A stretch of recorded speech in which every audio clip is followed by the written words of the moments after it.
How are you, people? It's time for an underwear upgrade. Valentine's Day is just around the corner, and in preparation of an intimate evening with your special someone, you should consider trading in whatever underwear you're currently wearing for a pair of Mack Weldon underwear. Made with a smart design and premium fabrics, Mack Weldon underwear feels and looks great. They even have a line of silver underwear and shirts that are antimicrobial, which means they eliminate odor. And if you don't like the underwear they ship you, just keep it, and Mack Weldon will refund you. No questions asked. Go to MackWeldon.com and get 20% off using promo code WTF.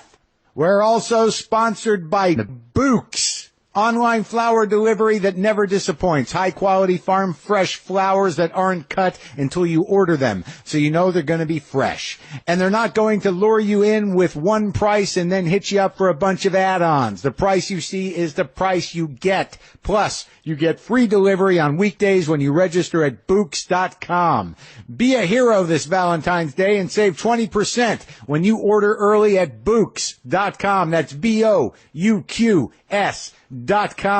Use the promo code WTF for 20% off. All right, let's start the show.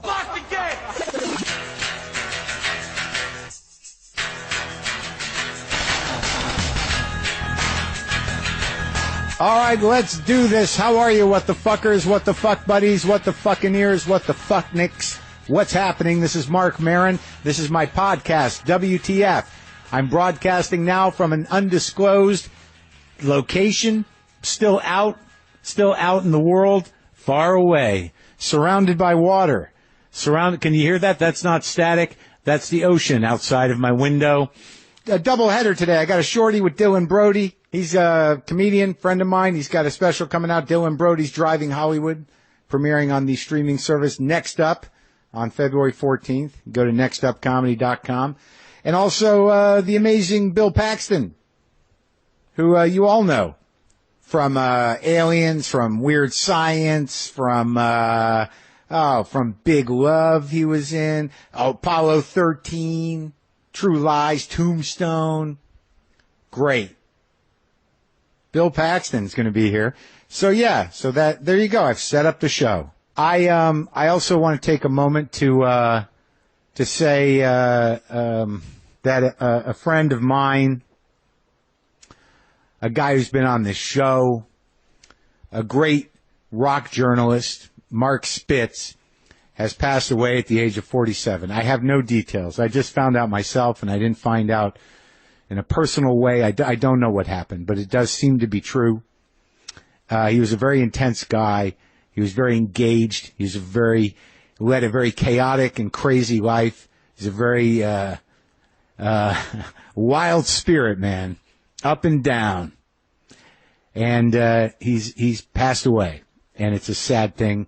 And I just wanted to say rest in peace, Marc Spitz. I also want to direct people, as we usually do in these somber situations, to the repost of the episode I did with Marc.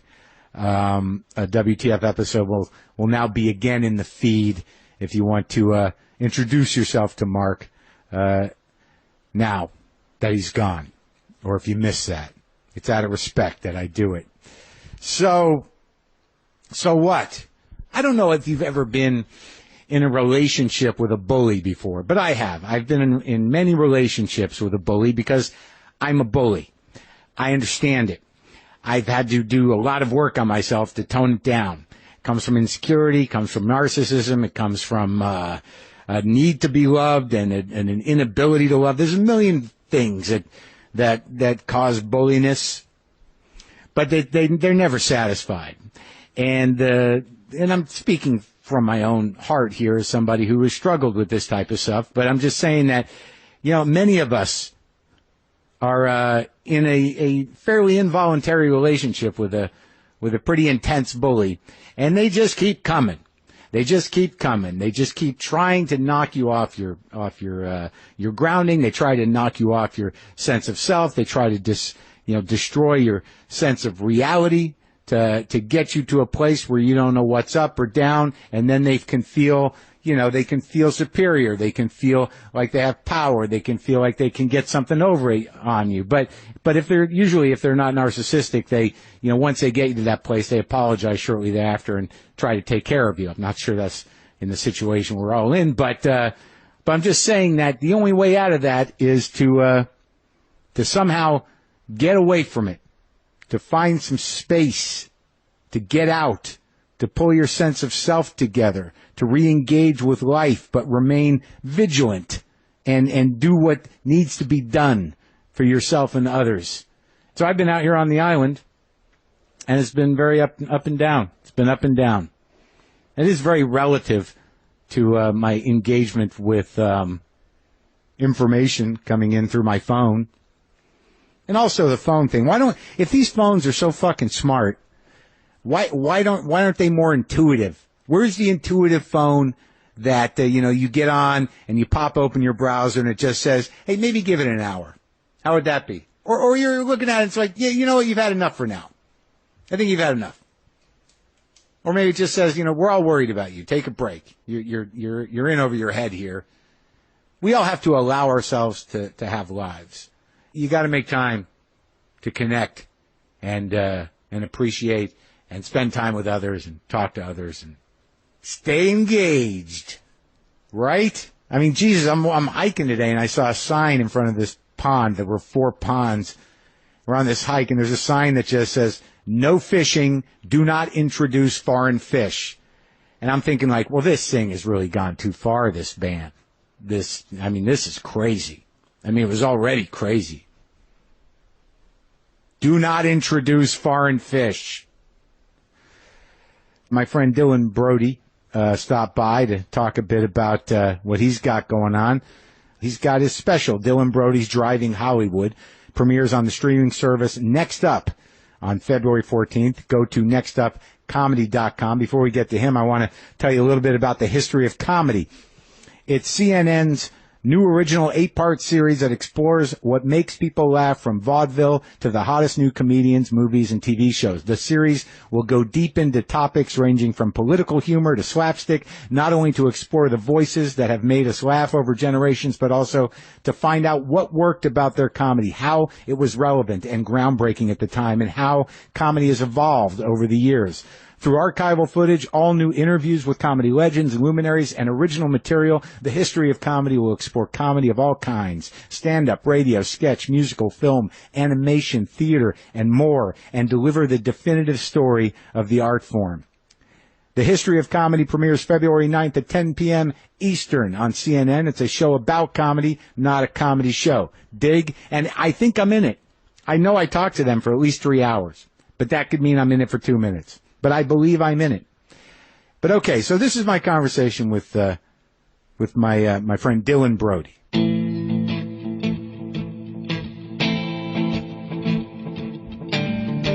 Dylan Brody, I haven't seen you in a long time.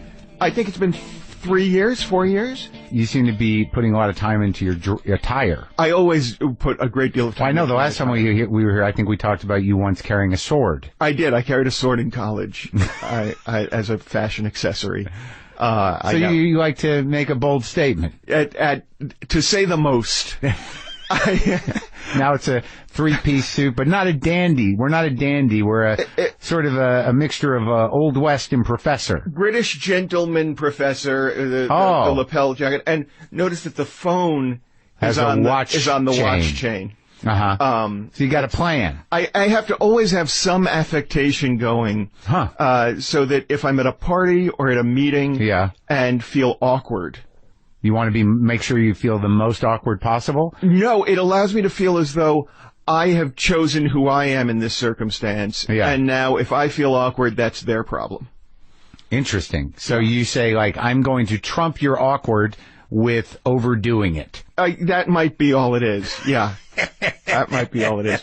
Also, I like clothes. Yeah. Of course you feel uncomfortable because look how I'm dressed. Yeah, that's exactly right. Or isn't it amazing? Yeah. I like to have everybody, regardless of where they're working, feel as though I walked in class to join up. Okay. For years, I was a stoned, angry, political stand-up comic. And then I quit smoking pot and took 10 years off. Right. And reinvented myself as a humorist and storyteller. Mm-hmm. And had started out, when I was doing that, doing it in a studio alone without an audience, and was starting to take it out into the world again. And as I took it out into the world again, I found the narcissism rising in me. Mm-hmm. And began to explore that in a lot of the stories and talk about it and acknowledge it. You meant you felt a great deal of the rush of self-importance. The rush of self-importance, the desire to have other people acknowledge the quality of my work. Yeah, how good you are. Yeah, I had been on the East Coast and had a conversation with my father. At that time, he was stepping down as Associate Provost for the Arts at MIT, and he was going to go back to teaching theater at MIT until last year when he finally retired. And they hired me to host the party at which he was stepping down. So I was going to be the MC. I was going to bring up a lot of people who were going to speak. I did physics jokes. I did a bunch of stuff. Then at the end, I closed with an improvisational thing where I take first line, last line from the audience, and then I do different playwright styles. So I did a monologue in the style of David Mamet, and I did a monologue in the style of William Shakespeare, and then I did a monologue in the style of my father. And I don't usually do my father because no one's ever heard of him outside of, a certain small community, but for this occasion, it was right. Yeah. And the thing went stunningly well. Yeah. His friends appreciated it. Yeah. Yeah. As did he. Yeah. He said he didn't know that he had a voice as a playwright until he heard me do the style. Now he's writing a show. So the narcissism runs back. He is a playwright. Runs down the line. Yeah, he's always writing a show. Yeah. So the next day, I'm in the car with him, and there's a long silence, and he said, "What are you thinking about?" And I said, "Well, the show went well last night." And he said, "Yes." And I said, "I'm trying to figure out why I keep trying to fish for compliments." And he said, "Oh, that's because as a performer, you're always experiencing the world as the object of someone else's experience, not as the subject of your own experience." Mm. And that set my brain on fire, and I started to think about that. And there have been a lot of thoughts and stories that have come out of that one sentence that came out of his mouth for me. But you wait your whole life for your dad to say something relevant. Oh, he is irritatingly relevant far too often. Oh, it's so frustrating. It's very hard to get ahead of him. But it started to crack the narcissism for me and shift the way I looked at the world and how I approached my work and how I approached other people. Yeah, threw you a real bone at this juncture in your life. Yes, but it meant that I needed to re-examine the stories I was writing because now I couldn't keep playing up narcissism, which had become part of my shtick. Right. And the last time I gave up my shtick, which was I'm a liberal angry pot smoker, it had taken me 10 years to get a hold of myself. You don't have that kind of time and now. I feel the crushing presence of my own mortality at every moment. It's hard to figure out once you get some resolution around your sense of self to, how do you move forward from that? Or why would you? Why don't you just stop? Now that I know who I am, who the hell am I? Well, there's that, but there's also sort of like with the political climate changing like it is, I feel that. There's work to be done again. Well, I feel like there's work to be done again. Well, of course there is, but there's also sort of like, I just started feeling okay. Right. Now I can't. Right. Now, I can, but it's going to be relative to a reality that's not okay with me. And there's a struggle there, but there's part of me that's sort of like, I didn't want to fight this one again. Yeah. My dad, actually, I will tell you a short story because, it's what I do for a living. When I was in high school, Reagan was elected. And I called my dad in a panic because I was at prep school and everyone else really loved Reagan. And I was like, no, not so much. And I felt all alone. I called my dad and he said, there's a pendulaic swing. It'll be conservative for a while. It's fine. It goes back and forth. And then, when Bush the second was elected, I called my dad and I said, we're back to this. And he said, it's okay. It's a pendulum. We had 8 years. And I said, but it was still all the capitalist stuff going on. It wasn't like we had a huge change. It moves slowly. Don't worry. It's okay. Relax, breathe. And then, in November, because I had been ready to celebrate.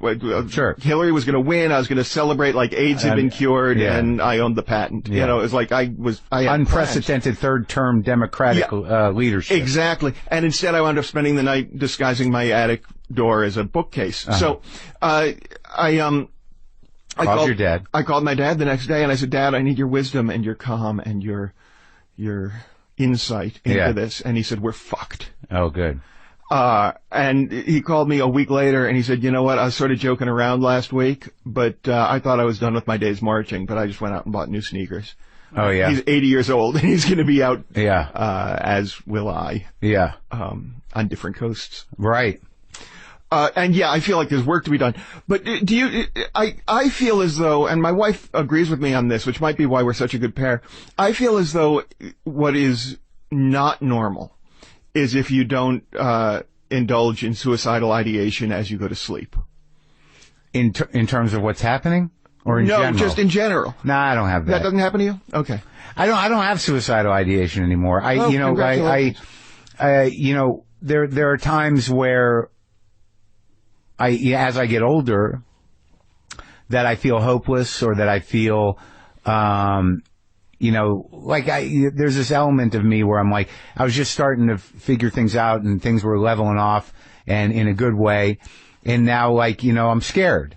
So, things like this, when you have a brain that is, wired to be, I'm fucked. Yeah. I overcame a lot of that in a lot of ways. And then when there's a real reason for us to feel that, then it pollutes everything else. Did I tell you about when I first got medicated for my depression? No. Oh, man. I had been depressed my whole life and didn't know it. Yeah. And I had self-medicated for years with pot and didn't know that's what I was doing. Yeah. And then I got on Paxton. I'm thinking 10 years ago now, 8 years ago, they put me on Paxton, and I felt the depression lift. And it was like I was... The weight on your heart. I was feeling very different about the world. Yeah. And that was odd. And after 8 months, the doctor said, so do you want to wean off of it? And I said, oh, okay, sure. Is that what we do now? And he said, yeah. And he said, so cut back by 1/4 of a pill. Mm-hmm. For a week and a half. So it can get you over the hump and reconfigure things? Yeah. So I cut back by 1/4 of a pill, and 3 days later I'm on my way to a meeting. Uh-huh. And as I'm driving to the meeting, I'm figuring out all the things I can be pissed off about when I get there. Mm. I'm in traffic, and I can be pissed off because it took me so goddamn long to get here, and the traffic's not that bad. And I get everywhere early. It doesn't matter. If they make me pay for parking, I'm going to be sad. I don't even have a job yet, and I'm going to go to a meeting, and you're going to make me pay for parking. They better. And I get there, and there's a parking spot right out front, and I pull into the parking spot, and I call my shrink, and I go, okay, I cut back by 1/4 of a pill for 3 days, and I can feel all the darkness on the planet crawling up my spine and infesting the dark crevices of my brain. Is that normal? And he said, and this was your first depression ever that we were treating for? Yeah. And I said, no, I've been depressed my whole life. He said, oh, stay on it. Apparently you are supremely attuned to this drug. We found the right one for you. Stay on it. Yeah. And I went back on, and I have been virtually fine since. In terms of chemical depression. In terms of chemical depression. Reasonable depression you have. Yeah, I still have sadness. I still have anger. I still have rage. And I often say that I'm medicated by a strict Orwellian therapist who likes to keep me sedated against political outrage. But that's not true. I still get politically outraged. I know. But it doesn't all feel like it's my fault and my responsibility and everyone is against me. Right. It just feels like I got work to do. Right. Well, that's a better way to frame it. Isn't it? And I would have had no way of doing that without the chemical change. So, well, I'm happy for you. Well, thank you. You look happy. So now you seem to do some sort of special or CD or something like like monthly. I am ridiculously prolific. Yeah. You making a living? Intermittently. Yeah. I make an intermittent living. When I'm not making a big living, my wife supports us. Oh, well, married the right person. I guess. She's wonderful. She's incredibly supportive of me and what I do. Mm-hmm. And one of the things that happened when I quit smoking pot is that I realized I'd been using it to make myself stupider. Sure. Well, the difference between thought and action, the distance becomes very vast. Yeah. Yeah. It's so much easier just to have more chips. Yeah. And I was writing then, I was writing a lot and performing all the time, but I was slowing myself down and slowing down my thought process and my creative process. And once I was off, suddenly I wanted to get all these ideas into the world. And it matters to me more that I get the ideas into the world than it does that I make a fortune. Right. I like making a living. I'm not driven to make a killing. Right. Yeah, I'm the same way. So, and at the same time, there's part of me that really wants the widespread recognition that would come through, NPR or IFC.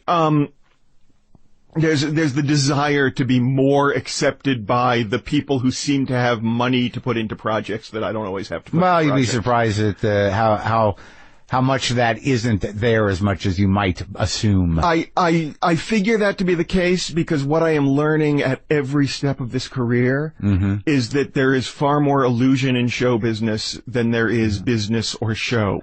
Well, there's a lot of people taking meetings. Yeah. And there's a lot, things get made, but the landscape has become, cluttered and fragmented to the point where, you can earn an honest living. You can't make a fortune. That's, yeah. You can figure out, some people make fortunes. I don't seem to be destined for that, but I make a good living. Yeah. Yeah. I mean, there's a lot of platforms, a lot of places to put things, and the money keeps going away as the audience becomes more fragmented. What are you going to do? That's exactly right. So how many CDs have you put out?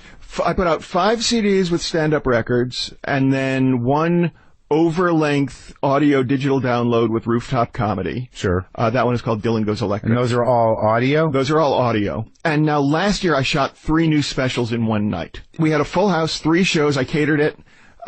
You cooked? No, I had someone else do it, but I did all the performing and all the writing, so that counts for something. 3 shows, hour long? The first one ran exactly an hour, 61 minutes. Yeah. That's the one that's coming out next month. The second one ran about 48 minutes, and the third one I think ran 36. I may be getting that wrong. So you had these people sit through 3? Yeah. With breaks? In between, they get catering, food? and I change my clothes, yeah. Huh. And you're going to release all of them as visual? They're all shot, multi-camera, with a jib and a balcony and the full thing. Okay. Because they're theatrical and spoken word storytelling as opposed to what I used to do as, shotgun stand-up comedy. Sure. It took me a little while to find the right home for any of them. So now Next Up Comedy out of London is putting out the first one, Dylan Brody's Driving Hollywood. Yeah. And at the same time, Blue Panther Productions out of San Francisco is putting me together with a director. And we're doing it as a fully staged solo show with a set and lighting cues. When's that? That's going to be going on tour in the spring. And this is not the one you recorded. This is It new. is. It's the same material. It's largely the same material in Dylan Brody's Driving Hollywood, but it's reimagined as a fully staged production. Huh. And this is probably the most Spalding Gray I've gotten in my work. This show, it's a little bit dark and funny and revealing and self-loathing. I so enjoy. Now that I've learned how to do it, having a silent audience waiting for the next thing is the most beautiful. A respectful audience is the best you can ask for. Oh, it makes me so happy. And money. Yeah, just enough to keep the mortgage paid. That's okay, I'm with you there. Well, it was great talking to you, buddy. Good seeing you. The pleasure is mine. Thank you so much for having me on. I am honored and delighted to be in your garage.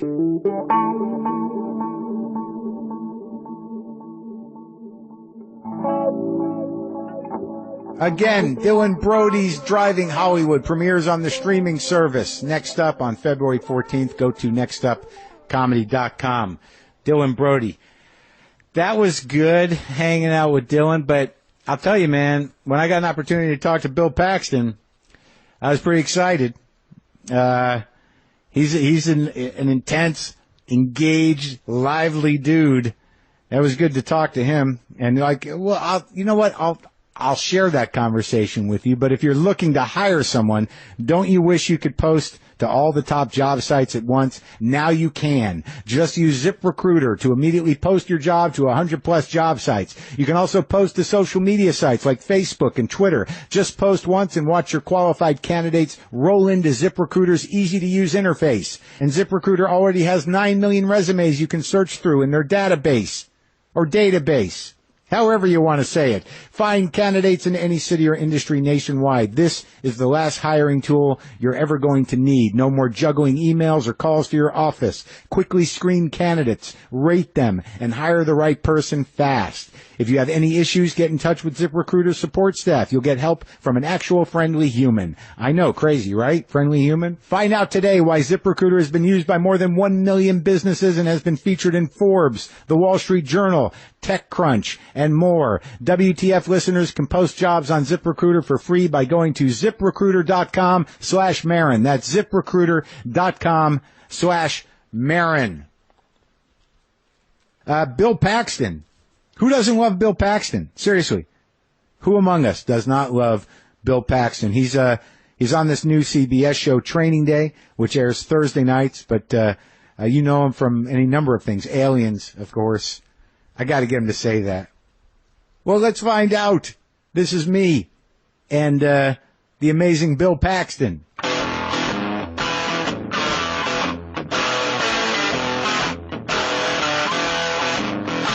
Pull the mic in a little. Oh, there you go. That's good. It's right in my beezer. Yeah, I know, man. It's so funny to talk to you because, like, back in the day when I did a radio show, you know, you got those machines, those 360 machines with sound bites on them. And I had that one where you're like, it's over, man. Game over, man. It's game over. God, I get requested that line a lot. Did you say we're fucked, too?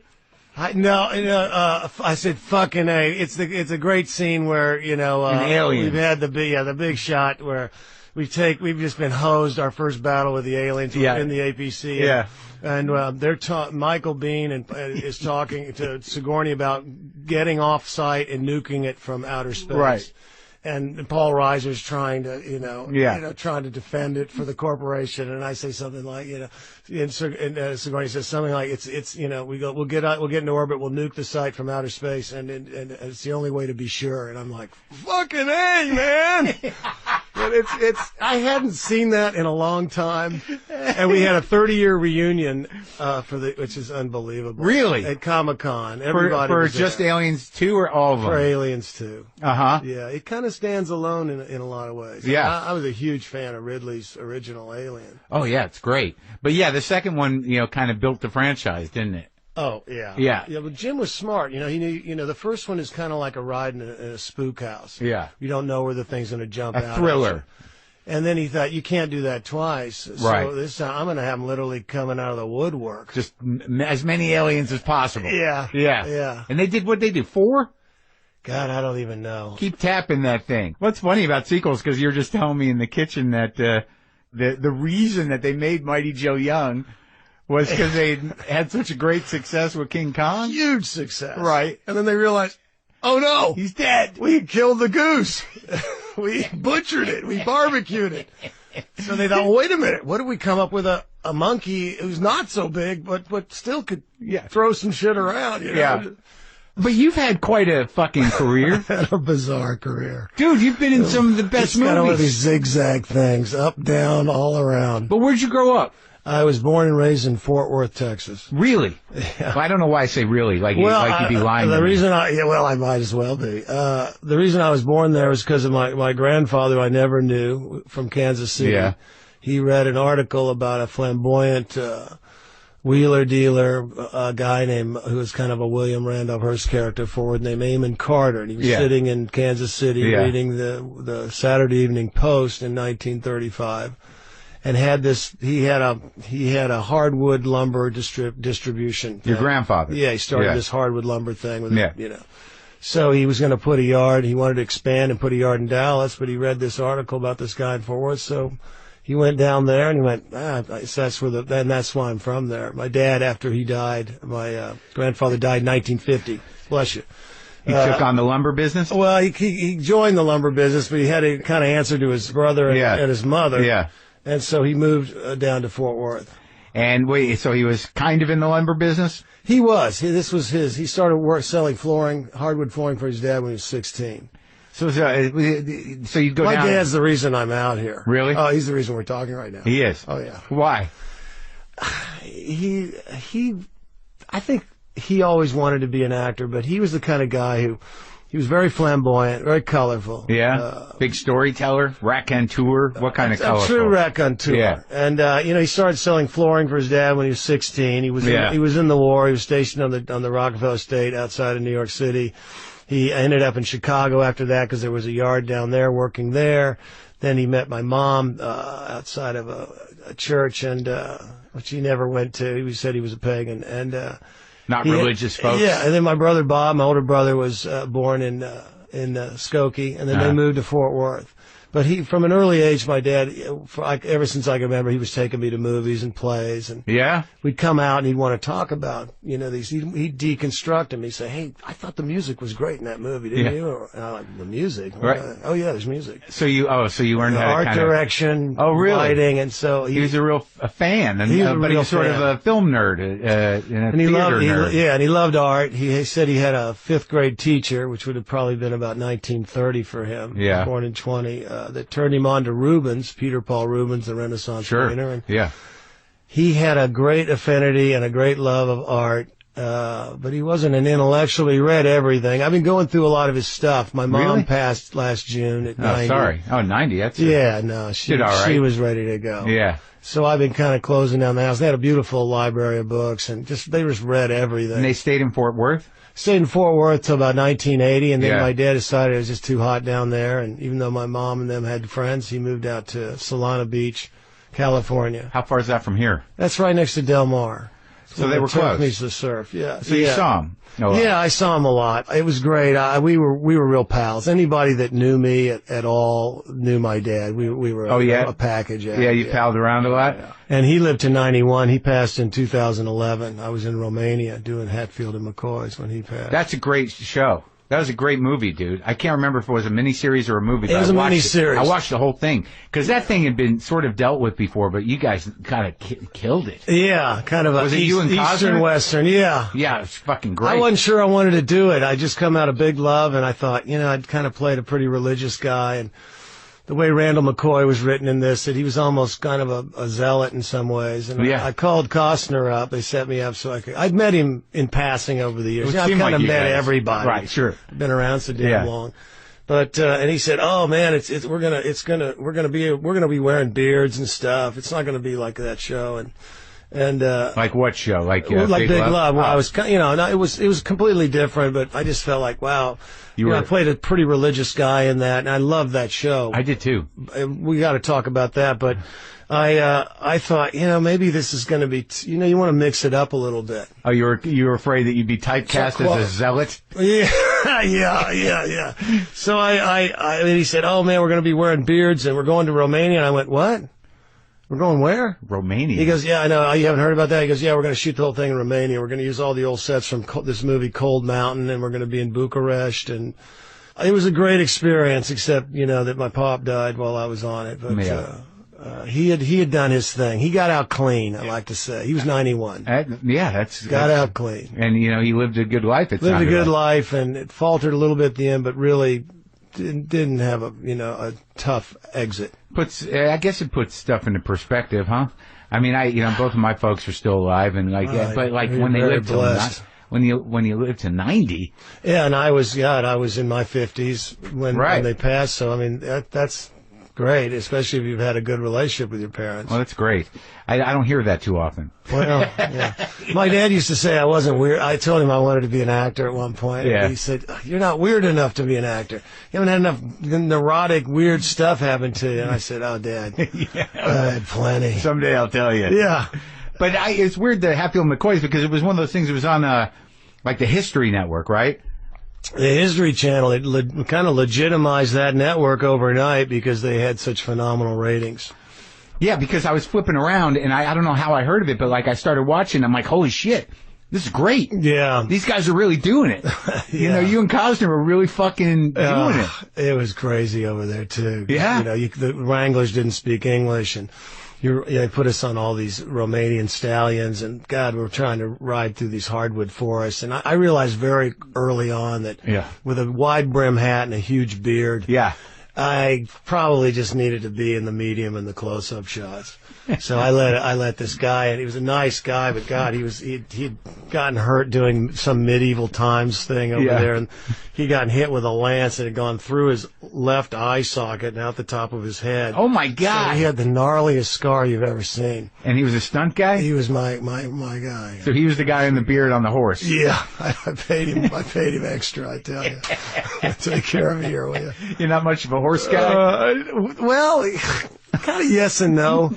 I got to go to a horseback riding camp when I was a kid, and I did a lot of rodeo. And back in those days, I was up in Wyoming. Real rodeo? You rode the well, bucking, I didn't. No, I didn't do. They didn't let you do that. But a little they roping. let you, a little roping, a little. They had a little horse race, had a 1/4-mile track, and that was fun. It was like I guess maybe it's not quite like riding a bike because every horse is different. I tell you, there's nothing more exciting than being in a horse race. Yeah. But you want to be out front, because if you're not, it's amazing how many dirt clods are hitting you in the face. It's just, you can't hardly see it. It's like being in a maelstrom of dirt. And, but it's cool nowadays because of insurance and all. They'd never let your kids out there riding horses full gallop on a horse track. They just never like to do it. Well, I mean, unless you've grown up in that kind of life. Yeah. Right. Yeah. But true. So you spent your whole childhood. I was a suburban kid from Fort Worth, from Texas. Yeah, I could have been from anywhere. I was listening to Jimi Hendrix and riding motorcycles. He came through there. He played Texas. I talked to Billy Gibbons about that from ZZ Top. But you were a kid. You've met who? Billy? I met Billy, and God, I remember Billy's. I remember with ZZ Top when they were kind of a regional band. Their first hit was a regional hit called "Shakin' Your Tree." Yeah. And they used to play down at Panther Hall in Fort Worth. Oh, really? They used to call Fort Worth Panther City because, I guess, legendary. They were Panthers living there at some point. Did you go see him? Went to see him. I remember they opened for Edgar and Johnny Winter. Oh my God. They were amazing. They both did their own songs? Oh, man, they played together. It's so weird because they're so different, man. Oh. Like, Johnny's straight up blues, hard rock, and Edgar's like, this keyboard, almost prog rock shit. Oh, they were great. Yeah. They were great. They're Texan too. They were Texan. They grew up playing on a local Dallas TV show where they were playing country. So it was ZZ Top and the Winter Brothers. Yeah, and Blood Rock opened too. I don't know who Blood Rock is. They had one hit. It was called DOA. Uh-huh. We were flying low and hit something in the air, and I remember. That was them. Yeah. There were a lot of car accidents growing up in Texas, even though you have complete wide open spaces. Sure. There were the most horrendous, fatalistic car accidents growing up. I remember going to funerals of friends and stuff. Just because it's like everybody had those big fast cars, and when you have the open highway, you just want to drive fast. GTX. Yeah. So you're just growing up in Texas. Growing up in Texas. One older brother. Got an older brother, and I got a younger sister, younger brother. It's for you. Yeah. Everybody's all right. Yeah, everybody's hanging in there. Yeah. And when did the interest in acting come? Were you like athletic guy? Did you? I wasn't really. One thing I like about films and television is I dig being a part of a concerted group that are trying to make something. Yeah. We're all so alienated and so isolated in modern society in so many ways. Even though we have all this technology to supposedly connect us, we're as isolated as we've ever been. Oh no, it's horrible. I kind of dreamed of the Renaissance where you're born and you become an apprentice in a guild, and it takes all these different disciplines to build a cathedral, and that's kind of what it takes to make a film. That's true. It's one of the last of the great guild crafts. Yeah, there's guilds and there's unions now, but that's true. But you have the different departments that have to come together in concert, and it's fun. So I wasn't an athlete, but I always envied that team thing, the team and the camaraderie. Because when I went to Catholic school, and then my dad got a wild hair up his ass when I was in 7th grade. Next thing I knew, we'd moved out to the country from Fort Worth. So I went from being basically a suburban kid from anywhere USA. Yeah. To this, I was living in the Last Picture Show, this Baptist community about how old were you? 30 miles. I was 13. But it was kind of wild because those country girls were a lot wilder than the suburban girls. Yeah, and you were like new meat, fresh meat. But I wasn't a football player, and it was all about playing football and stuff. But so I felt a little isolated. Also, when I was that age, I got a weird ailment. Woke up one night. I'd been to a hockey game, and I woke up in the middle of the night and had a lot of pain in my left wrist. And I went downstairs and knocked on my mom and dad's door. Yeah. And I said, Dad, and he said, what is it, son? He said, I'm in a lot of pain. There's something wrong with this. He goes, oh, you probably slept on it. Yeah. And then he said, you'll be okay. Just go back to bed. By morning, it was worse. And it was a Sunday morning. My dad realized he took me to a friend of his who was a ortho guy, bone guy. And he kind of said it, kind of enwrapped it. Couldn't really figure out what it was. And so the next day I had some tests done by the pediatrician, and then by Tuesday night I was in the Cook's Children's Hospital, and still couldn't figure out. Finally they thought I had something called osteomyelitis, or it could be this thing, rheumatic fever. Rheumatic fever. Rheumatic fever. And that's what it was. Really? So I spent a good part of the 7th grade, this was before we moved to the country, in bed. What is rheumatic fever? What does it affect? Rheumatic fever comes from a streptococcus infection, from a strep throat that kind of goes untreated. I'd had kind of a bad sore throat at Christmas time. Yeah, don't get sick during the holidays or during the weekend if you can help it. A lot of guys buy the ranch because of the holidays? The illness hits at the wrong time. But truly, yeah. So I had this. So I had this thing, and what it does is it's supposedly it's an infection, and somehow it kind of got into my wrist, but it usually damages your heart valves. Did it? Well, yeah. A little bit? Yeah.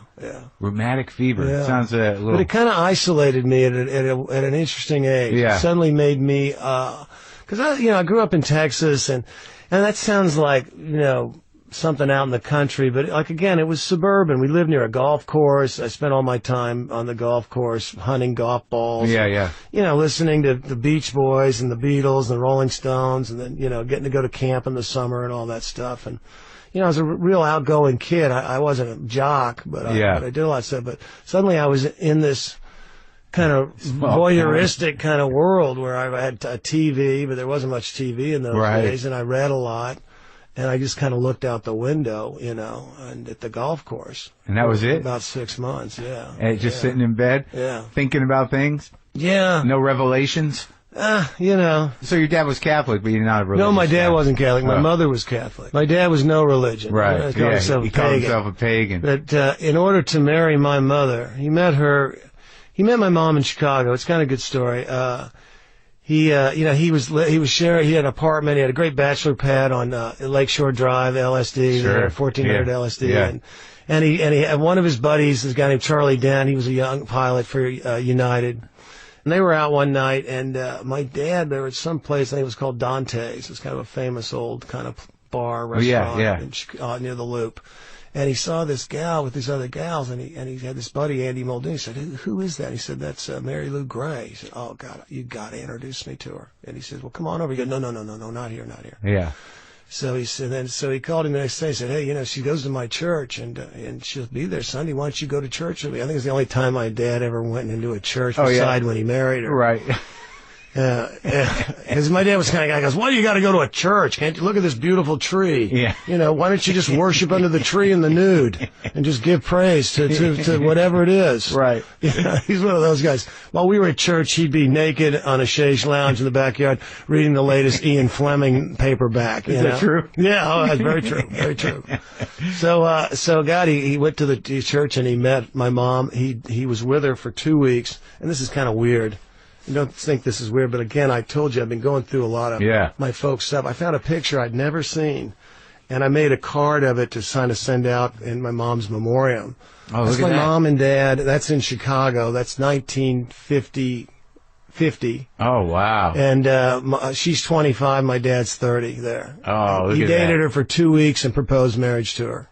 Oh, that's beautiful. And so getting back to the Catholic thing, in order to get married in the Catholic Church, I don't know if it's still that way now, but if it was someone who wasn't a Catholic, a non-Catholic, you had to get married. To get married in the church, you had to sign a piece of paper that said any children born of this marriage will be raised in the Catholic Church. And my dad said he would have signed anything. He said, if your mother worshiped pagan idolatry, I didn't care. Yeah. So he signed. He signed, and we were raised Catholic, and I went to Catholic school from the time I was in kindergarten till I was through the 7th grade. And you'd have a lay teacher one year, and then you'd have a nun, a sister. Right. And it was kind of a bizarre experience. I also was an altar boy. Me and my brother would do the Friday night Vespers service. I love that. But it's interesting that you're growing up in a household where your dad's is a character, and your mother's a Catholic who's crossed a bear. With probably John, right. Not in front of the children. He was all that all the time. My dad was the kind of guy. We'd be getting into the car. He had a lot of stock kind of lines and stuff. One of his stock lines was whatever he was putting the keys in the ignition of the car. He'd say, "Oh hell, I couldn't find this thing if it had hair around it."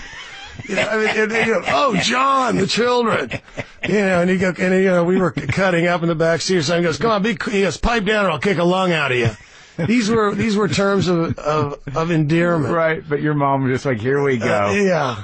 Well, she was kind of a faux thing. She did that faux shockness, Just that. She had to do something. She had her wild side too. Yeah. And they loved to throw parties. God, they just threw parties like those classic 50s and 60s parties. But sometimes all of a sudden we'd be taken to a motel for the night and.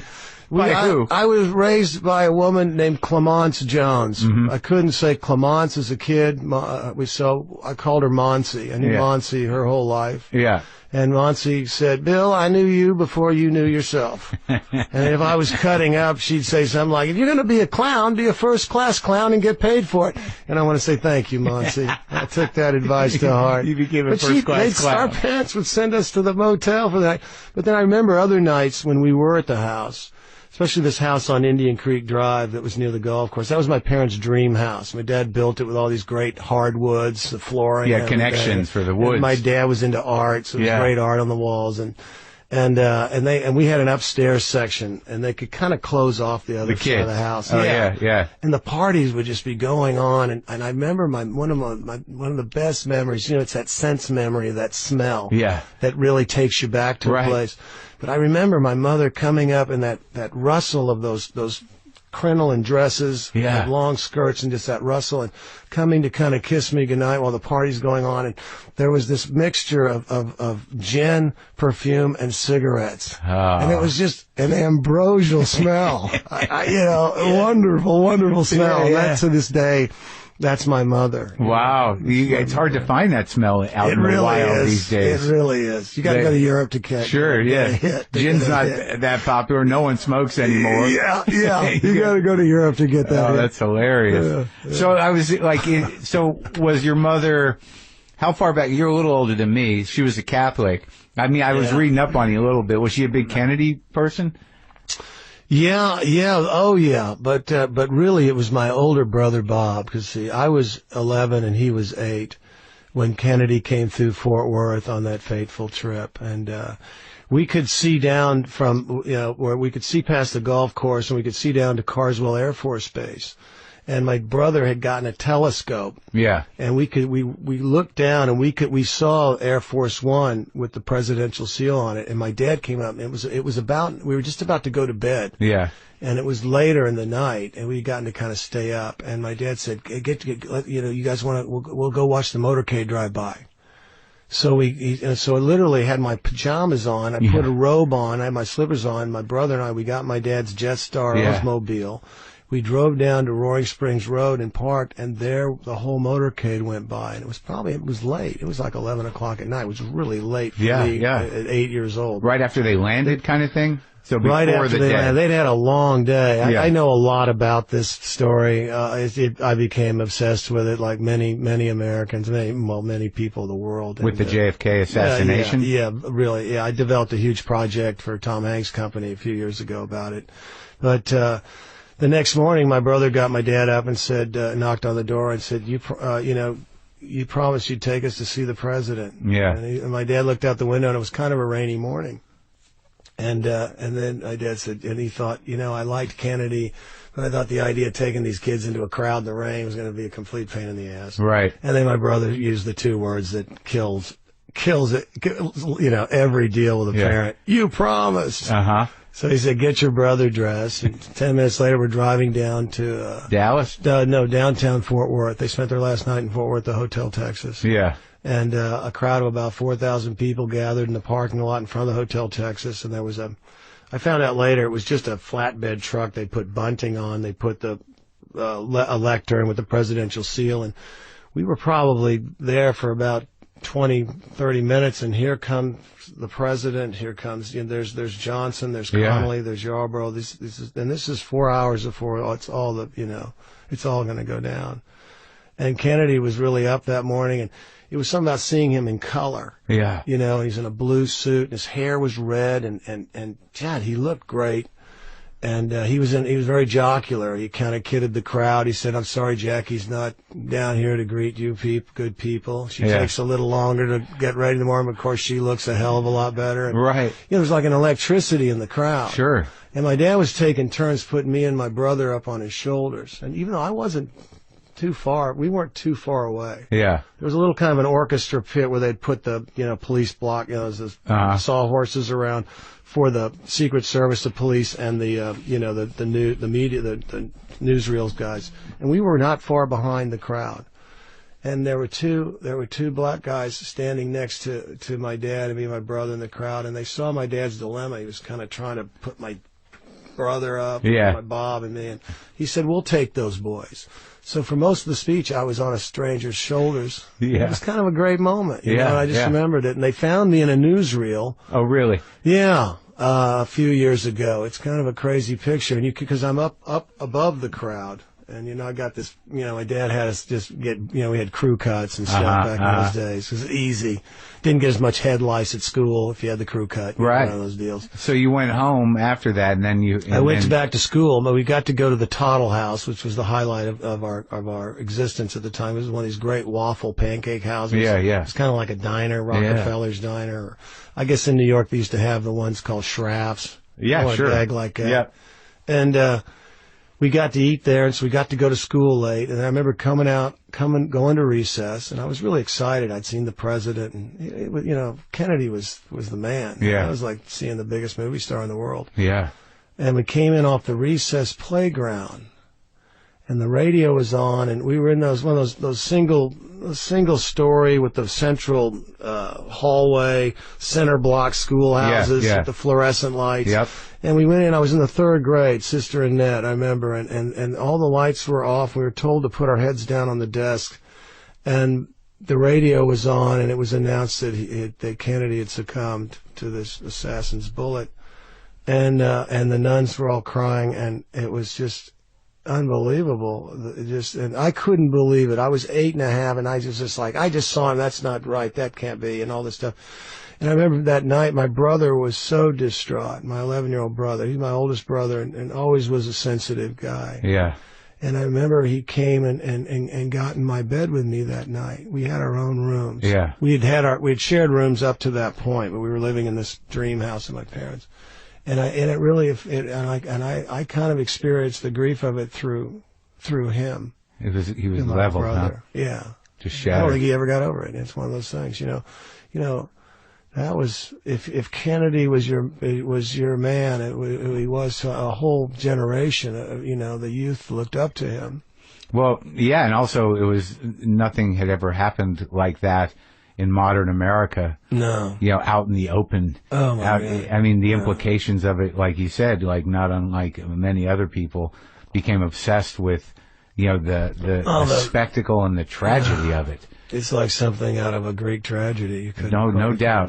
And then also the conspiracy growing around it. So, well, yeah, that's kind of what my project was about. We were going to do a 10-hour miniseries for HBO because I went to Tom Hanks, who I knew from Apollo 13. And Are you guys friends? Yeah, we're friends. We don't see much of each other. I gave him a People's Choice Award last week. Oh, you did? Yeah, yeah. But and I did a film with him recently called The Circle, but. But you guys are great. Apollo 13 is great. Yeah, it was a great experience. I talked to Ron. He should have won all the marbles on that. I'll tell you, man. That's like I watched it again recently. It's really the best of the genre. It holds up. Oh, totally. Totally. I'm so proud to have been a part of that movie. It was great. Tell you. And Tom was great too. A great Jim Lovell and a great leader of the cast. It's solid. Yeah, it's like both you guys are just such grounded, natural actors. Like, you know, it's kind of a fascinating thing that you have this versatility. You know, that it's really a survival skill, Mark. You know, it ain't any. You know, you're just trying to stay employed and try to work on cool things. And well, what was the show you pitched? The miniseries? What were you guys? It was going to basically be. It was going to. You know, it seemed to me that all over the years the conspiracists had all had their say. And you know, and there was a book that came out that I got to see the galleys of, and it was. Vincent Bugliosi, sure, who wrote Helter Skelter. Yeah, he wrote a book called. He was a DA here, wasn't he? He was a DA here, and yeah. Really, it's kind of amazing that he was able to put Manson behind bars for life when Manson really wasn't at the murder scenes. Right. It's kind of a unique situation. That case, it's an unbelievable story. So he wrote a book on Kennedy called Reclaiming History, and this thing it's too bad Kennedy didn't have this book behind his head because it would have stopped at any. I just round. watched Jackie. Yeah, I haven't been able to bring myself to watch that because I know that story so well. Yeah, it's really a kind of interesting poetic meditation on grief and the isolation of grief and also the weird, horrible coldness of politics sometimes, tragedy.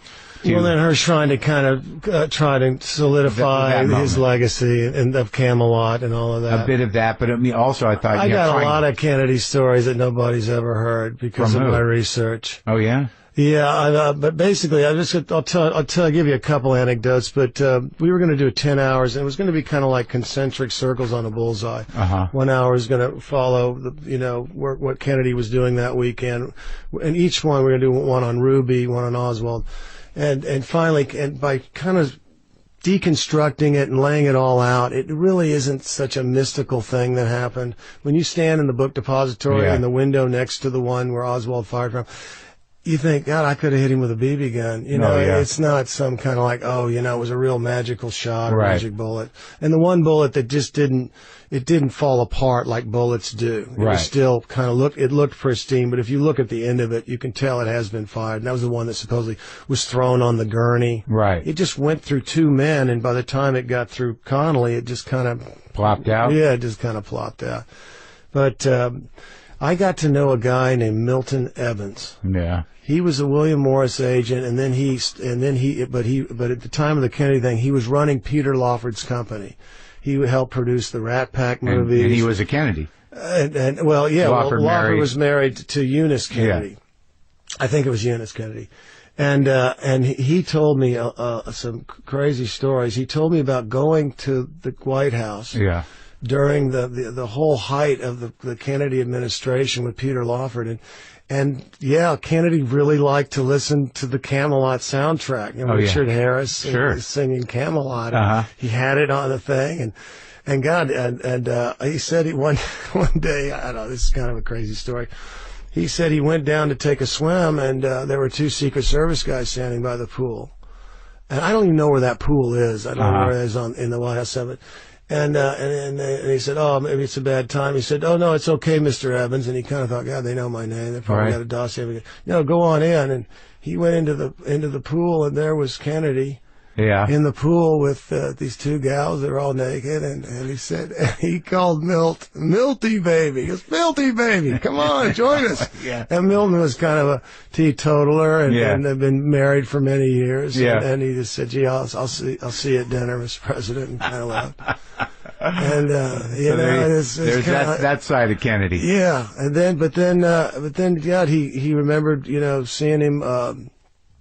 He remembered going to the White House with Lawford and Eunice on the day of the assassination, and the body was held up in Dallas, and then they were able to get it out of there. Then they got to Andrews Air Force Base, where the body was immediately taken to Bethesda Naval, where they did the famous autopsy. Yeah, and the body didn't actually get back to the White House till early pre-dawn Saturday morning, and.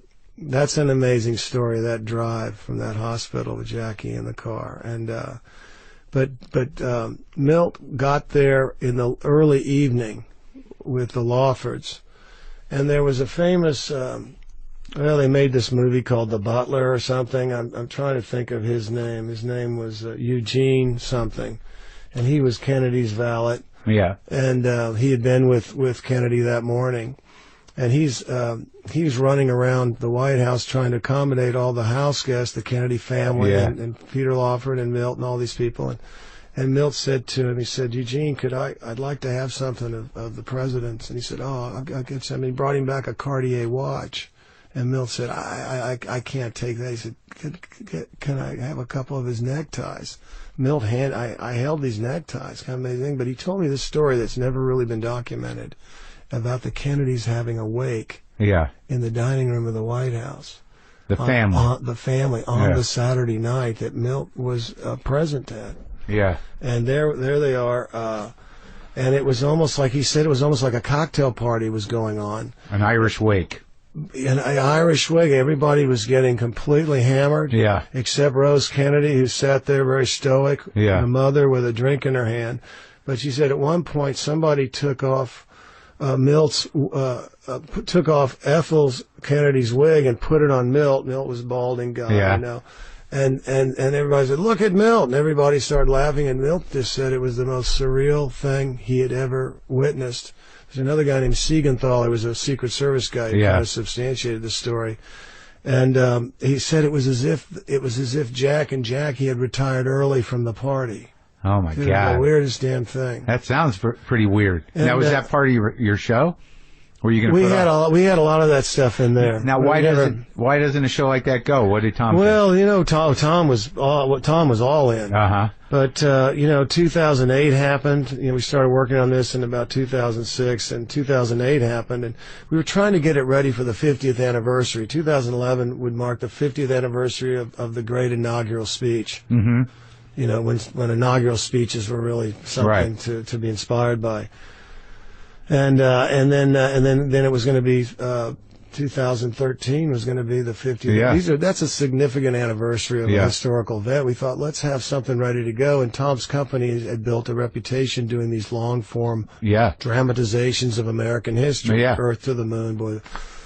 But the budget, it was at a time after 2008 where everybody pulled back, and I think HBO was kind of getting out of the miniseries business. Little did they know that they had started something that was about to grow with Netflix and all these 10-hour series. Yeah. And it's too bad we didn't get to do it. Yeah. We didn't get to do it. Well, when did you come to Los Angeles? And when did you actually start acting? I came to Los Angeles when I was 18 years old. Yeah. What year was that? That was the January of 1974. And oh my God, that's like the heyday. I went to my dad and I said, Crazy who town. do you know in Hollywood? And he said, Jesus, I should have taken you to more business meetings. But he had taken me to movies and plays and, art, and so I was, I gravitated. And my dad wanted to be an actor, and what's funny is he became an actor after he retired. Yeah. He was in 6 movies. Sam Raimi put him in 6 of his films. Really? Yeah. Actually, more than that. Walter Hill put him in Last Man Standing. He's the old Undertaker in that. And Bruce Willis keeps giving him business because he keeps killing people. And he had a great kind of renaissance. I think it kind of kept him alive to 91 because he had something to do. How did he get most people just die off because they get retired. They got nothing to do. So he did this because they all knew him from you. Yeah, kind of. But he kind of had to get in there and take classes and stuff. You did? Yeah. Oh, yeah. What age? At 70. And all these young kids, they wanted to do scenes with him where they needed a patriarchal figure or something. So he's at the Beverly Hills Playhouse. That's hilarious. He calls me up one day and says, I'm getting out of the lumber business. I've been in the lumber business 50 years, and shit, I can't sit around and play golf or, watch the hair grow out of my nose. So he goes, why don't I think about getting into your game? I go, getting into my game? What the hell are you talking about? He goes, yeah, I'm thinking about doing that acting thing. And I'm like, Dad, God, you're going into the golden years. You don't do this to yourself. It's a tough life. What had you done? I don't care if you're successful or not. It's still a tough life. You made some movies, though. You were a guy, right? Yeah. Oh, yeah. This is about 25 years ago. I had a pretty good career going at that time. I don't know what happened since then, but come on. come on. Yeah. And so, I said, if you're gonna really do this, you gotta take classes. He signed up at the Beverly Hills Playhouse and took classes. But I came out here. He had a friend. He knew 2 guys in Hollywood. He knew Hal Wallace. He played golf with him. Yeah. Hal Wallace. He writes Hal Wallace. Hal Wallace writes back. Says, I can't even get my own son a job. He's not in the unions. Unions run everything. So thanks, but no thanks. He writes a guy named Milan Herzog, who made these educational films for Encyclopedia Britannica. This is to help get you in. Just to get me in. The guy writes back and says, tell your son to go back to school. We get too many young people out here. They think they've got something to say, but they need to go to school. Yeah. And then my dad wrote him a second time. Said, you got anything for him? He's got to come out there. Yeah. God, help me out, will you? Yeah. And so he gave me 2 weeks' work as a PA on a thing called Gateways to Humanities. I met a guy there, another director who introduced me to an art director who was getting ready to art direct his first Roger Corman movie, which was called Big Bad Mama. Angie Dickinson and William Shatner. And so I worked on that, and that's where I really kind of got my cherry popped in many ways. I was driving a 20-foot van full of set dressing all over Los Angeles, and it was kind of blew my mind. Were you in the movie? No, I wasn't in the movie. But you were working for Corman for a minute. Working for Corman on a few films, yeah. Oh, yeah? Oh, yeah. So what was the first movie then? Was it a Corman movie? Yeah, the first thing I was working on the art department on a film. It was a thing called Crazy Mama, directed by Jonathan Demme. And I heard over the walkies, and everybody's got a walkie-talkie. I heard over the walkie said, hey, so-and-so, some guy, some day players, the deputy part didn't show up. And I heard there was kind of a pause. I heard Jonathan Demme on the walkie-talkie say, hey, get that kid off the art department truck, cut his hair, take him to wardrobe, and bring him to the set. And I had really long hair. My hair was like down to here. We were all hippies back then. Yeah. And they cut my hair, they put me in this thing, and I had one line, and I had this thing, but I was too stupid I could have probably joined the Screen Actors Guild, and I didn't. And after that, I decided I really wanted to try and I wanted to go to film school. Yeah. That was my heart was set on going to film school. Yeah. My heroes were guys. My dad had turned me on to all kinds of, he showed me foreign films. He got me into, like, Chaplin and Keaton. Keaton particularly spoke to me. I've just been a huge devotee of Keaton ever since I first laid eyes on him. But I was into this idea, and then I came up with guys like, going to see movies, but guys like Clint Eastwood and Warren Beatty. Sure. He made Bonnie and Clyde, and Robert Redford was making his own movies. Paul Newman. When you got here, that Steve was happening, McQueen. right? These guys, it had been happening. Right. Been happening. So you came out in 74. Yeah, but it had been happening from the late 60s. Yeah. Right. And these guys, all these big stars, had kind of empowered themselves by starting their own companies, starting to make films, the stories they wanted to tell. And I thought, it's hard trying to fit into somebody else's thing. You kind of know what you probably are good at, right? Or the stories you feel passionate about or you want to tell, but you have to go through this nightmare audition process trying to be build a career and stuff. But I thought that's what I wanted to be, and it wasn't an ego thing. It was more, I thought, I'd like to tell, these are the stories I like to tell. Bonnie and Clyde is one of my all-time favorite films. Great movie, yeah. And that was a movie nobody wanted to make, but Warren Beatty was able to get. So you wanted made. to be one of those people. You wanted to be an auteur, a guy that produced his own movies and got his own shit done. Yeah, and that if was I have the to plan. be in them, fine, that's okay. But if I don't, that's okay too. So that was the model, and I wanted to be a part of this business. Yeah, and that was the model. That was it. Did you go to film school? I couldn't get in. I tried to go to. I'd worked out here for 2 years behind the scenes. I was making short films with different disparate groups of people. I had a great buddy named Tom Huckabee. I made a lot of films with. Another guy named Rocky Shank. I made a lot of films with. I try to go to SC and UCLA. I have these crappy SAT scores that that are haunting me from some test I had to take at 8 o'clock in the morning on a Saturday when in high school. I was completely hungover. Yeah. And it's like, guys, I've studied, I've worked in film, and I want to come and learn from you. Couldn't get into those, and found out about a program through NYU where you could study at a professional acting school and take academic credits at Washington Square. And of the 4 disciplines, there was Circle in the Square, famous repertory. Yeah. I mean, there was experimental wing theater. Yeah. And there was Slee Strasberg, which the method thing seemed a little too much psychoanalysis. And, a little too neurotic for me. Uh-huh. But the one discipline that stood out to all those was Stella Adler. Did you go to New York? So I got into this program. Yeah. I went to NYU at 21, and I lived in the Village. And you couldn't be in a play till your junior year, and that sounded like bullshit to me. Right, so right. I ended up producing 2 plays my freshman year on the side, and I got a scholarship my second year. But after 2 years of that, I thought I didn't see what I would do with a degree. Right. And I felt like I as much as I loved theater and I loved being in New York, I kind of longed to get back into the movie game. Well, what did you learn, from her, that enabled you to think like, all right, I can, I've done a little acting, now I've got the tools I need. I didn't feel that way. I was not a star pupil. I was listening to your podcast with Jason Segel recently. Yeah. It was a great interview, and you guys seem like a great soul. You guys got on well, but he talked about putting on this production, his own production at 16 of the Zoo Story. Yeah, right. Well, I tried to do a scene from the Zoo Story in front of Stella. I didn't even get a line out. I was so eviscerated, I didn't get out of bed for like 3 days. Before you even got a line out. I mean, she came in at me and she said, how did you even get in this class? And she said, darling, really? You're not ready for realism. And she was a tough taskmaster. And we were students at NYU, but we were thrown into these professional classes. Yeah. I remember seeing Harvey Keitel at this class and Jeff Goldblum and working actors. So, and there was no fucking around, and it was so fucking serious. And God, it crushed me. It really crushed me. Was that your last day? No, I got through 2 years of it, but that wasn't why I dropped out of NYU. I just felt like I got the meat and potatoes. Stella Adler would say, you're either going to learn it here or you're going to learn it out there, and it's going to take you 25 years. Right. But so you went that route? Yeah. I took the 50-year plan. Yeah. Actually, I'm still on it. I haven't quite paid off my student loan yet. Oh, come on. No, seriously. It's a game. You're trying to, you just keep trying to do better. And no, of course, but I think that you must have learned something there. I did. I got a foundation there.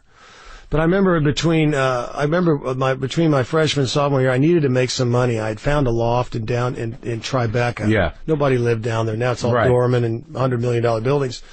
But I found a raw space. It was $350. I was going to share it with these other 2 gals who were students at NYU, and we were going to kind of do plays and stuff down there and use it as a rehearsal space. But I needed to make about $10,000 fast. And I called my dad and said, where can I make some money quick? He said, well, his hardwood lumber business had branched into selling surveying instruments, and there was a big mineral boom up in near Casper, Wyoming. He said, go up there, you can probably make some money. So I fly out to Casper, Wyoming. I get a paper, and I interviewed by the Sweetwater drilling company. We ended up calling it Sweatwater. Yeah. And I got a job working on drilling portable uranium drilling rigs. Yeah. And we do these test holes, and they come up and drop these Geiger counter things down to see if there was plutonium down there. Or uranium. Yeah. And it was a crazy job. You lived in these trailers out in this thing called the Red Desert.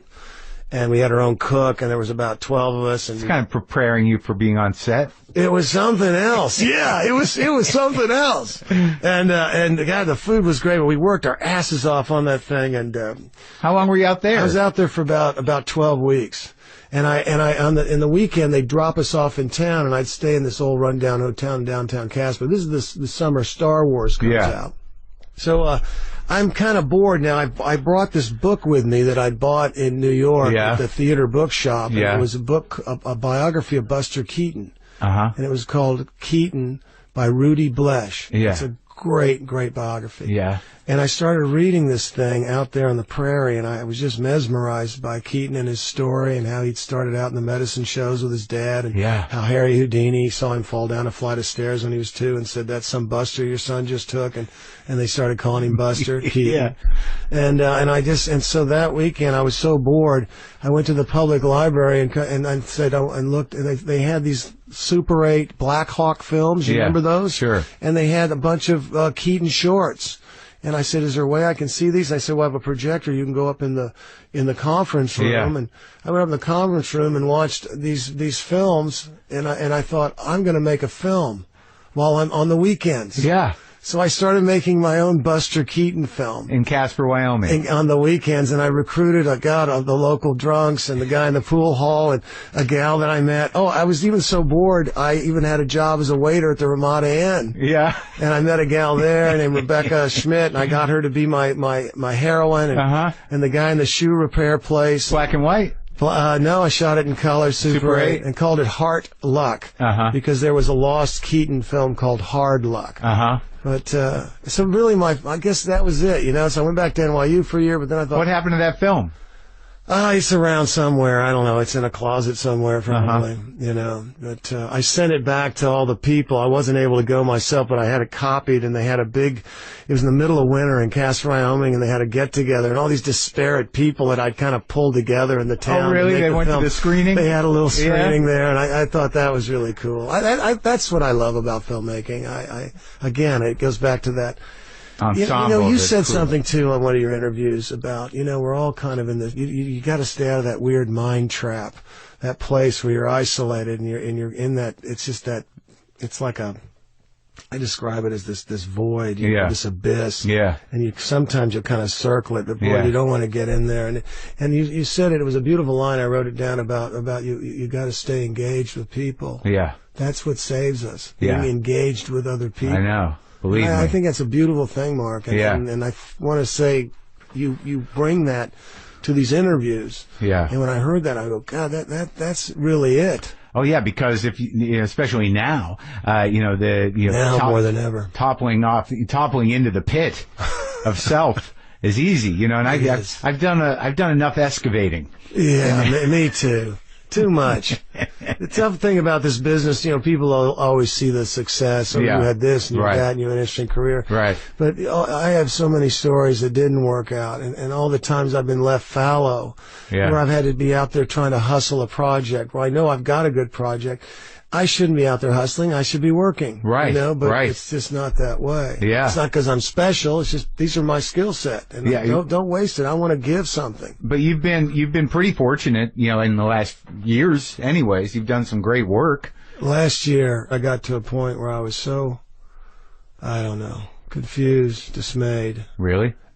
Just wondering, kind of like, I've been trying to get a movie called The Bottoms off the ground, a great script by Joe Lansdale. Yeah. Great author, Southern Gothic thriller. I got Brent Hanley to adapt it. He had written Frailty for me. And you directed that one? Yeah, Frailty. I wanted to do, and God, I spent a whole year trying to get this thing off the ground and trying to get it to actors. And, if you don't have an offer with it, God, it's a chance to play a blue collar Atticus Finch. It's a movie that's, if it's made well for a good price with good cast, it'll be a classic forever. Yeah. I don't know about a lot of things. Yeah. But I know about some things. Yeah. In the movie business and a movie script that has a pedigree. And but I had to get out of the house, and I was driving Louise crazy, my wife, and so I went by Habitat for the Humanity in Ventura, and they were building some houses out in Santa Paula, and they said, just show up and they'll give you a tool belt. So I started doing that, and building houses. And this guy's kind of looking at me as we're kind of putting in these shingles and stuff with with this air gun thing. I'm actually taking my hand off. What the hell am I doing? Yeah. But it felt good to be doing something. Yeah, helping out. Yeah, that's true, because when you get stuck in a project that's kind of going nowhere, or you're hitting your head against the wall for something that is so big in your mind, but you can't get it out of your mind. Into reality, that's when you have those moments where it's sort of like, I got to get my hands dirty somehow. But I don't know anything else. I know. What I do for a living takes 100 people to make the machine go round and to make the film. Right. So it's But so I mean, that happened during like downtime from acting. Downtime from acting, I guess. To tell you the truth, I really wanted to just be directing at this point. Yeah. I had 2 great outings. Yeah. I've had 3 times in my career where I've gotten to work in my own shop. And they were the happiest times, most productive times.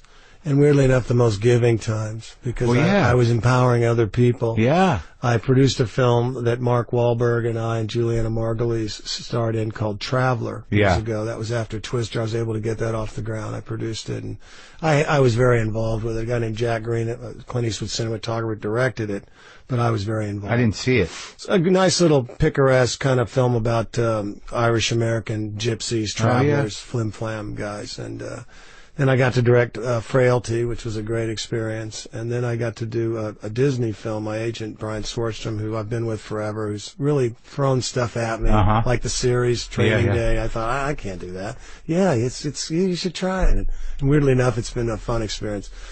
Because again, I'm engaged. God, just keep me, and God, keep me engaged. Yeah. But I did the Places. Places. I did the greatest game ever played for Walt Disney.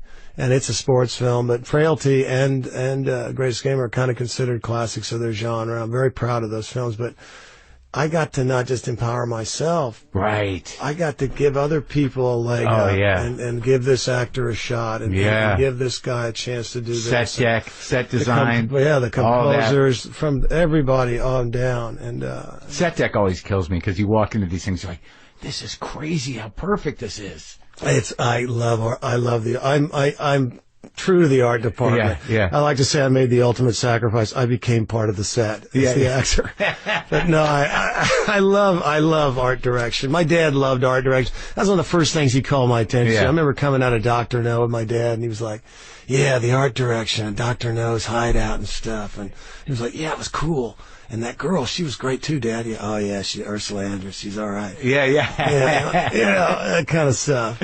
It's great that he gave you that. We talked about Stella Adler. Stella Adler doesn't get the credit as far as anything good that I've done. But a guy named Vincent Chase. Yeah. He was one of the last of the studio coaches. I met him after Lords of Discipline, which was my first gig. And there were two actors who had completely different styles. One was very gregarious. The other one was very cerebral. Michael Biehn and a guy named Rick Rossovich. And they found out their only formal training had been with this guy, Vincent Chase. He had a studio on Sunset next to the Rock and Roll Ralphs. I started working with him. That's how I started getting hired. Because I would go and work on the script with him. He would get my subtext and give me ideas and ways to spin it in a different way, or come in with a different take on it. And that's like a coach. And he's a coach, and he's been my coach to this day. He's still around? He's 87 years old. And you go to him with a project, you get the project, and then you hash it out? Absolutely. And not even once did I ever leave after seeing him and talking about a project that I didn't go, God, I'm glad I took that time. Because I gleaned an insight. I should do that if I go back to this show next year. Look, acting is kind of like boxing. Yeah. And you're going into the ring. And you don't know, and if you got a guy in your corner going, okay, this guy's is a body puncher. Yeah. You want to tire him out. You want to just dance around him. You want to just stick and jab or whatever that is. Yeah. I'm not a boxer. Well, that was the funny thing. I talked to Ethan Hawke, and he said before he did Training Day, he watched a bunch of Denzel Washington movies like you watch game films. Oh, yeah. Well, I could see doing that. Yeah, it's like this guy, he's big. Well, let me tell you, that's like getting thrown into the polar bear cage, and they put raw hamburger all over you, because there's certain actors that can they'll just play with you, like a cat and a mouse. I mean, and just maul you just constantly. Does that happen to you? I went toe to toe with Denzel. You did? My biggest scene in the movie, I had two guns. I have to shoot on my first day. Yeah. So damn, I'm chugging a bottle of red wine in my trailer. Yeah. Or I'm going in there. Yeah. But it worked out okay. I was ready. Yeah. I was ready. So what was your what was the big, because it looks like, I'm looking at your filmography, like you did a lot of little bits here and there. I know you got to ask me about one film. Which one? The one that to this day, if I do 1,000 movies, will be at the top of my obituary. What is it? Weird Science. It's weird, because, you're one of these guys where, you look at the filmography, you're like, oh yeah, oh shit, right, oh fuck, that's right. Oh God, it's the story of my life. No, but it's not bad. Your character, it's not bad. I never had that. Tombstone was like, I thought Tombstone's great. It's a great movie. I got to be with Sam Elliott, and Kurt Russell, and Val Kilmer. Yeah, Val Kilmer's Doc Holliday was great. Oh, he killed it. He's a great actor and a great guy. When you got here in the 70s, I mean, what was it? a party? Was it like, I mean, what was it like just, going down Sunset Strip? Like, that's the thing about the mid-'70s that always kills me, is that, like, it was such a more intimate business. All the big stars were, like, hanging out at Dantana's or somewhere. Yeah, but I was on the outside looking in. I came out here, But it must have been a party. Not for me. Oh, shit. Not for me. All right. I'm going down to Hollywood Boulevard on a bus. Down to Wilcox and Fountain, where I had this job on this Encyclopedia Britannica thing for 2 weeks. Yeah. And I'm sitting next to a transvestite, which is kind of blowing my mind because I'm from Texas, and God, watching Deliverance completely traumatized me. Me too.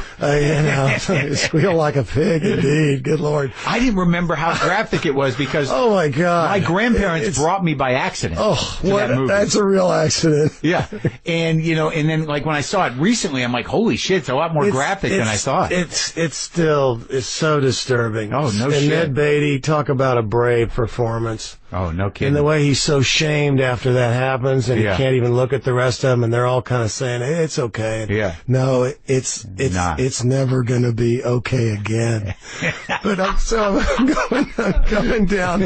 going down Hollywood Boulevard in this bus, and I'm looking around, and at those days, God, Hollywood Boulevard was so run down. And, they've been trying to gentrify it for years, but 74, going down this thing, and I'm thinking, God, I missed this place by 50 years. Yeah. Because I was really into the old Hollywood. Sure. Last night I'm watching Turner Classic Movies. I'm watching Miracle in the Rain, and I'm just sobbing watching Jimmy Wyman. Right. And I guess I've always been more into the history of the town and the golden age and things like that. And I always felt like I missed it. But so Weird Science, that was your you consider that your big break? Yeah, there was a couple of anecdotes I wanted to. I was thinking of them on the way over here that I think you would appreciate. What? That was a big supporting role, and I had to audition my ass off. Mike Fenton was the head of casting at Universal at the time, and John Hughes was the man. Yeah. I remember I think he had Hitchcock's Old Bungalow on the lot, and they were having the auditions initially not there, but then as I got the callbacks, I got to go in and read, and he sat in on the readings. And I started throwing in stuff. Again, my dad being the old salesman, the road guy that he had been. Yeah. My dad, he would come back with all kinds of expressions and things. And so I thought I'd learned enough from the audition process that, look, if you're doing a Tennessee Williams play, you're not going to change the wording. Right. Or Shakespeare or Arthur Miller.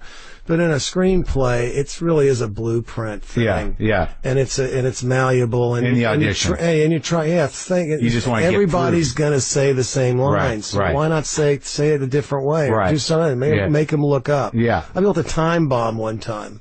A briefcase bomb, and took it into an audition. For what? Just to get their attention. For what? Some crappy pilot I did. What was the angle? Like, I'm going to blow us up? Well, the guy's supposed to be a terrorist. He didn't have any lines, but he's always kind of making stuff. Yeah. And I did the one line. They said, thank you very much. I said, I'm not finished yet. Then I opened up the briefcase, and it just started saying, the military taught me everything I know about explosives. Uh-huh. And then I get the call from this. I had a horrible agent at the time, just real B-grade agent. He says, don't ever pull a stunt like that again. And there was a pause, and he went, you start work on Tuesday. You got it. But I had all these auditions for Weird Science, and I just threw all these crazy things in there. Like, some of my most famous lines from that movie are lines my dad would tell me, like, I have this line where I see Michael Hall and Alon Mitchell-Smith. They're all drunk, and I go up to him and I say to him, I said, hey, how about a nice greasy pork sandwich served in a dirty ashtray? And people love that. And that was something my dad would say to me and my brother on Saturday morning, or Sunday morning, we were hungover from being, in high school, from being at a beer bust, out near a campfire out in the middle of nowhere in Aledo, Texas. He'd like to go, God, hey, Bill, hey man, Billy, you look like you're not feeling too good. Look kind of green. Hey, I got just the thing. And he had this, I guess there was a sardonic nature to my father. He loved real gallows humor. Yeah. He loved he had a Dickensian kind of, I don't know, weirdness. Yeah. And so I threw that stuff in the audition. I get the job. And then I started developing the character, but a lot of this stuff came from these really weird camps that I went to with my dad. And my dad would send my brother, Bob, and I to these camps. We went to 2 camps. One was in Cape Cod, Massachusetts. Yeah. Started going there. It was an 8-week camp. I went there when I was 8 years old. Wow. It was the summer of '63. It's a long time to be away. But I had my brother there, and I loved it. I had the best time there, but these camps all had these weird rites of passage. They're all kind of cruel. Yeah. You know, the upper class, the upper campers, you know, it would kind of... Sure, hazing. Yeah, kind of a hazing thing.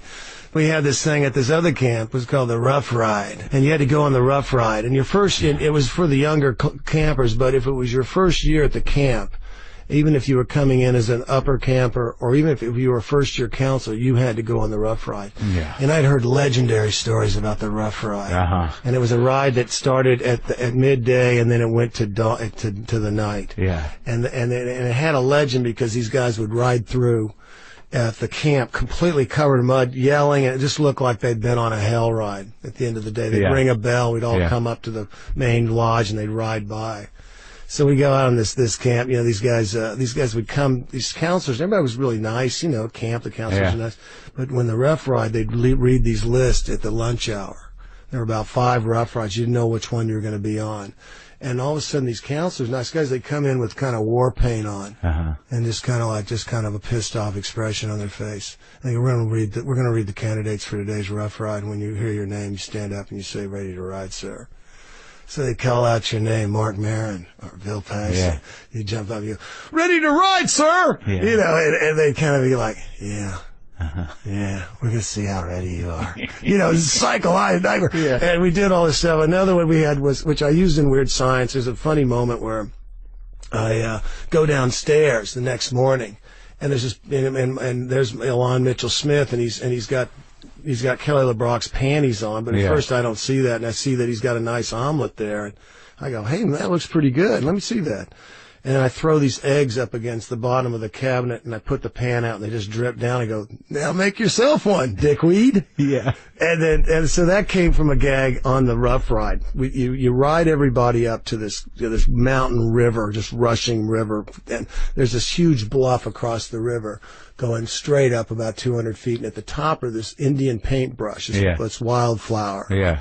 It's a state flower of Wyoming. And so you ride up against, it's on the Rough Ride where I got to be the initiator. Yeah. I went crazy. Yeah. I find one of the counselors had to say, "Cool it, Tex." They used to call me Tex, little Tex. Right. So the guy gets across, so we tell them that they have to go across the river, go up the hill, bring the Indian paintbrush back to their horse and put it in their bridle. So the guy you see these guys go across there, they're getting washed down the river, they're climbing up the damn hill, they get the thing, they come back down the hill, they try to come across the river, get washed down the river, then the guy comes up and you go, "Hey, let me see that." "Hey, that's pretty good, you know, that's really good. Now go get yourself one, dickweed." And then the guy had to go back across the river, and it was that kind of stuff. So I told John Hughes these stories, and he went, oh yeah, we got to figure out how to do that. And I had it was the first time I was really empowered in a role where the guy on the other side, the director, was just egging me on and giving me so much confidence, and I love John for that. And what happened to Big Love? Big Love, we went for 5 seasons. I think we kind of told our story. Yeah. That was not planned to be more. Mark Olson and Will Sheffer, the guys who they made the show. Now, when you got into that, they kind of felt like they told their story. I mean, they had gone kind of. Yeah, its distance. How much research? How obsessed did you get with Mormonism? You know, it's great when you get a specific task as an actor to learn a profession or to learn a culture or to learn history, because it's fun. The book that kind of really was the primer for me was the book by John Krakauer called Under the Banner of Heaven. And in that story, there's a kind of a gruesome contemporary story. But what I do remember being completely absorbed and captivated and fascinated with was the history of Joseph Smith, how this whole thing started, how he dug up the golden tablets, and how he started this religion, and then how Brigham Young continued it after Joseph Smith was assassinated. And how these people wanted to do their own thing so badly, they went as far into the wilderness as they could to where nobody would bother them. And, you know, polygamy was legal in their religion till, I believe, 1893. I used to know all this stuff, but goes in and out. But and then there were the fundamental sects that continued practicing, right, you know, true Mormonism, which was about the principle and that's still going on. Plural marriage, yeah, still going on. Yeah, still going on. You bet. So, because I thought that was the interesting part about your character is that you came from that. Yeah. Yeah, no, it was a great character, but the first season we were kind of trying to really kind of define the genesis and the you know, the origin stories of these characters. And what was interesting was by season 2, Marc and Will had come up with the idea that I had been, you know, this whole idea of these lost boys. Yeah. These kids get to be, you know, they go into puberty, they start looking at the girls and this fundamental compound sex, whatever you want to call them. And all of a sudden the older men are like, you know, we got to get them out of here. They're getting a little frisky. And that was a real thing? Yeah, it's a real thing. And if you get into an infraction, I think that's really how John Krakauer got involved in it, through the Lost Boys. It's sad. These kids are thrown out of their homes. They're a threat to they're a threat. They're pussy supply. Damn straight. But they're all damn straight. but they're also if any infraction, they get drummed out. Yeah. And so my character, they kind of built this story that and this was something that kind of evolved through the first season, that through my talks with Marc and Will, and how we would finding a real root to this guy, to give him really just this real weird foundation where he had this kind of foot in both camps. Yeah. And so they had this story, and I tell this story, I think it was season 3 or 4, where I try to run for office. Yeah. And the guy tries to smear me because there's a mug shot of me at 17. Yeah. And he's put it all over the hall, and I come out, and there's a hush, and I bring the photo out, and I say, yeah, I guess you guys have all seen this. He said, and I have one of the greatest speeches I had as the character, where I talk about, when I was 15 years old, my dad told me to get in the truck, and we drove into Salt Lake, and all of a sudden he said, hey, get out of the car. I said, what do you mean? He said, just get out. And I got out of the car, he left me there. That first night I slept in the ditch. I was scared, I was cold, I didn't know what to do. And then I met these other kids, and I did things for cash that haunt me to this day. And I love it, and I'm just like, whoa, that's a good spin. Yeah, that's a good background for a character. That's dark, you know. We didn't explore some of that darkness, but it was there as the underpinning. But as a political candidate, taking responsibility for it. Yeah. Really taking it to him. Sure, but I get what you're saying. I did things for cash that haunt me. Sure, we all get it. You know, I can say that as Bill. Marc. Yeah. Hollywood. Can Marc say that? No, I hosted a game show. That was about, in terms of business, that was about as dark as it got for me. Oh, God. Well, how did the Mormon Church respond to it? You know, do you ever get Mormons coming up to you going, like, you kind of hit it? Or you didn't get it right? Or? No, mostly you got it right. Yeah. But, you know, the thing of it is, it's like, look, all of us in our family trees, you know, have strange relatives, strange things that happen, good and bad. There's histories of families, histories of cultures that you want to not talk about. You want to make them go away. But it's your history. It's not you. Sure. Yeah, I know. So it's a weird thing. So I thought that we kind of, through the show, put a very human face on a religion that a lot of people who aren't part of that religion always thought of as a cult. Uh-huh. And to me, I thought they would have maybe embraced it a little more. I think it was a guilty pleasure, more of a secret thing. I'm sure they watched it. And again, Marc and Will were very responsible and did a lot of research to get it right. But really what they were trying to do was more use this idea of polygamy in a modern world, this taboo social to make a fun family show. To make a fun exactly. Yeah. And use it as a prism to refract, you know, age-old ideas and society's taboos about religion, marriage, all these different sects, all these things. That's great.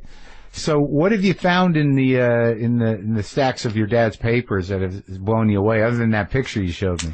I found a letter from Bing Crosby. Oh, really? I found a letter from President Johnson. I'm always better from hearing from you, John. Oh, really? Total politician. Ben Hogan, hey, John, I'm going to have my annual invitation. I'd like you to join, but try to have some fun, and different things. My dad was a great correspondent. Uh-huh.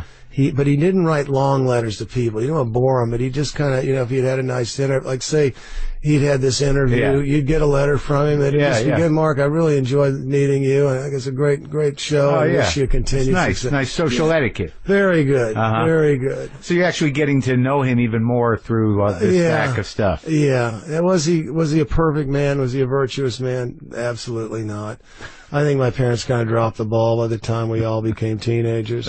What do you mean? But, they just seemed like they kind of checked out. I felt like I'm seeing things that I feel could have been handled a little better, Sure. But again, like your parents are kind of gods to you as a child. Oh, no, I know. And when they live a long time, eventually you get to that point where the statute of limitations on telling your kids things somehow runs out in their head, either because of age or other things, and they tell you shit, and you're like, I need to know that, really? I didn't need to hear that. I really didn't need to know that. I didn't want to know that part about you. Exactly. Yeah. Hey, got to give a shout out to two guys that worked with you. Yes, sir. One's an actor. Yeah. MC Gainey. Oh, great. He said he loved working on the show. Great. You work with him? Yeah, we worked on a few things together. He's a great guy. We did Club Dread together. We had a great time. But he was so happy to be, he said something funny. He's a big admirer of yours, Mark. Yeah, like when he had to hold a baby. He said, this is the first time in a movie, I think, where I've held a baby and I wasn't, going to kill it for something. or eat it. Or barbecue it. Yeah. And I think Ron Perlman was with him, and they ran a bookstore or something. He said it was kind of the climatic episode. Yeah. And a stand-up, Dean Del Rey, old friend of mine. Oh, yeah. Dino. Yeah. Dean Del Rey. Oh, yeah. Yeah, he loves you, man. Oh, great. And I had a great time talking to you. Was it okay for you? Oh, buddy, it was great. Worked out? Really fun. Thanks man. so much. Yep. Cheers.